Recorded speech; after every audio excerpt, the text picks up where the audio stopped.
Hey guys, what's going on? It's Kirby here, and today we are reviewing the Infinity Q50. I've already upgraded this thing. I really like this car.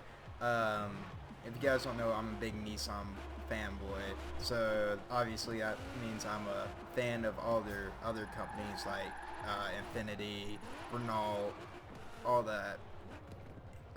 But basically, if you buy this thing, you're looking to, have a bit of a higher class standard than regular peasants. So you're like, I'm gonna buy me a 370Z, but fancier. And I know what you guys are saying. Kirby, this thing sounds like it's got a VR38 in it. What do you mean it's a 370Z? Well, yeah, it sounds like it's a GTR motor, just because that's Forza's crappy sounds thing. But it's actually got a 3.7 in it. It's the same 3.7 as the 370Zs. Obviously, that's the trend with these Infinities. You know, we got stuff like G35 that has the 350Z motors and stuff in it. This car, I will say, it does not handle the best. Obviously, I know people who rear-wheel drive swap this, and they make it a pretty badass drift car. But I've all-wheel drive swapped mine because I'm like, hey, might as well just make a four-door GTR R35 with just point 0.1 less. I mean, it's twin turboed. It's got everything you need.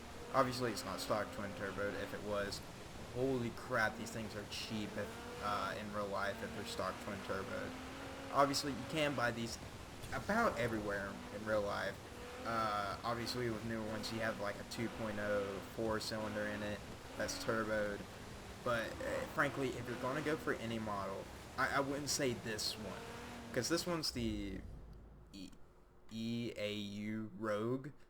I don't know what that is. But this is basically the top of the line. Like, this is the best of the best. But the thing is, you can find one dirt cheap that's got a 370Z engine in it with around anywhere from 50 to 90,000 miles on it for anywhere from $15 to $10,000. I've been looking at these in real life. Obviously, I would not want one of these for one reason. Is the fact that it would have to be like a stancy drag boy, and I'm looking for something a bit more drifty, and also daily driver-ish. And the good thing about this, it would be, a good daily driver, because I'm pretty sure your 370Z, it doesn't get as good as gas mileage as this, because you get all of Infinity's extra stuff. But we're actually going to take this to the street race. We're going to do the same street race I've been doing, because this street race just does not fail. It's one of the harder ones. I might actually just make a video around this whole street race. I might just do that. But you can just look at this thing. Look at it. This is literally, I'm a higher class than you, and I go twice your speed. Obviously, this is like 4-door 370Z, but in this game it'd be more like a 4-door GTR. But I love this thing. It does not handle well though in all-wheel drive. I will say that. I don't know why it doesn't handle well in all-wheel drive, but I have driven one of these rear-wheel drive. They handle pretty good. Obviously, the ones I've driven more rear-wheel drive are drift cars. I don't have any of those cars currently. Ooh, and everyone's crashing. Oh no. Might as well just hit that. Ooh.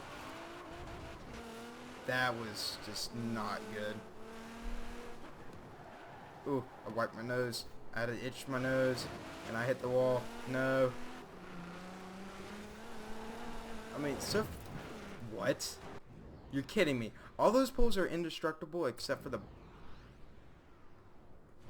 I know this is really itching, and all this BS is not helping. But, I mean, this might actually be a race I might lose. I mean, this is, I ain't gonna lie, Chief, this is kind of hard. I want to start doing the Goliath around this race.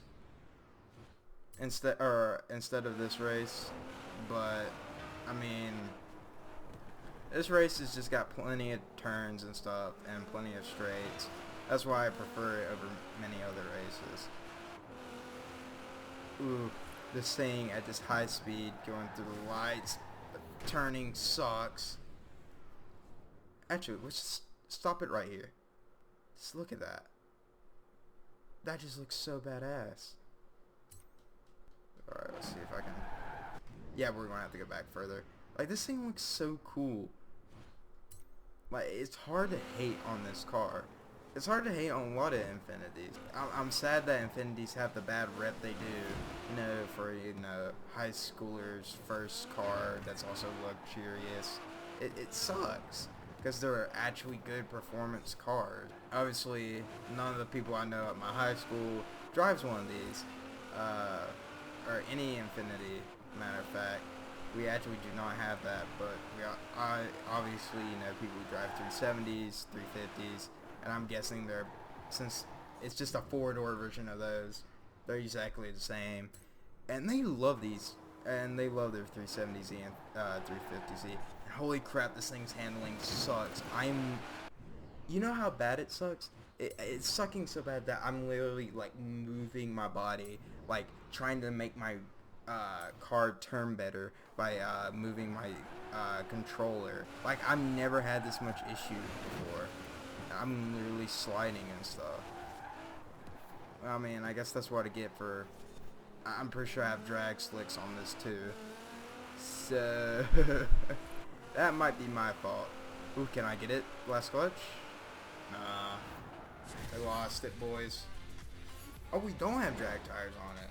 Well, we did come in third. So, we do beat majority. But, obviously... this car, it has its flaws. Obviously, it has its flaws, but other than that, it's a pretty stinking good car. Do I have drag tires on it? Obviously, if you can get this thing to handle a lot better, it'd be a really nice race car. But for drag racing and drifting, I'm gonna say it's a buy. But for everything else, I want to say, don't buy it.